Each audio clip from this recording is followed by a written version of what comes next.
జవాన్ Murali Naik వీరమరణంపై Congress party NSUA సంతాపం తెలిపింది. Congress party Guntur జిల్లా కార్యాలయంలో శనివారం మురళీ నాయక్ చిత్రపటానికి నేతలు పూలమాలలు వేసి ఘనంగా నివాళులర్పించారు. ఈ సందర్భంగా ఏర్పాటు చేసిన మీడియా సమావేశంలో కాంగ్రెస్ పార్టీ డాక్టర్ సెల్ అధ్యక్షులు జాన్ బాబు, ఎన్ఎస్యుఏ గుంటూరు జిల్లా అధ్యక్షులు షేక్ కరీం మాట్లాడుతూ పాక్ ముష్కరుల చేతిలో ప్రాణాలు కోల్పోయిన మురళీ నాయక్ కుటుంబాన్ని రాష్ట్ర ప్రభుత్వం అన్ని విధాలుగా ఆదుకోవాలన్నారు. భారత్ తలుచుకుంటే ప్రపంచ చిత్రపటంలో పాక్ కనిపించదని హెచ్చరించారు. ఈ సమావేశంలో కాంగ్రెస్ పార్టీ లీగల్ సెల్ నాయకులు సుధీర్ బాబు, రెహమాన్ పాల్గొన్నారు. ముద్దు బిడ్డ మురళీ నాయక్ గారు ఈ భారతదేశ ప్రజల కోసం, ఈ భారతదేశం కోసం జరుగుతున్నటువంటి పాకిస్తాను ఇండియా యుద్ధంలో మరణించడం నిజంగా చాలా బాధాకరమైనటువంటి విషయం. వారికి ముందుగా కాంగ్రెస్ పార్టీ పక్షాన, కాంగ్రెస్ పార్టీ విద్యార్థి విభాగం ఎన్ఎస్ఏ బృందం పక్షాన ఘనమైన నివాళులు అర్పిస్తూ వాళ్ళ కుటుంబానికి ఆ దేవుడు ధైర్యాన్ని మరింత కొనసాగించే విధంగా చేయాలని చెప్పేసి, నాయక్ గారి ఆత్మకు శాంతి చేకూర్చి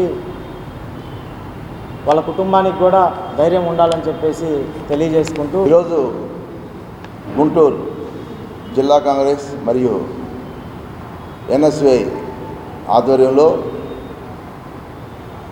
అమరవీరుడు మరి మురళీ నాయక్ మరి ఆయనకి గౌరవప్రదంగా మరి కాంగ్రెస్ పార్టీ శ్రద్ధాంజలి ఘటిస్తుంది.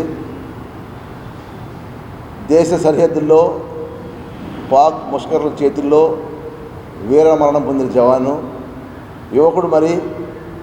మరి ఆ కుటుంబం మరి ఈరోజు చాలా దీనస్థితిలో ఉంది, ఆ మరణాన్ని తట్టుకోలేక.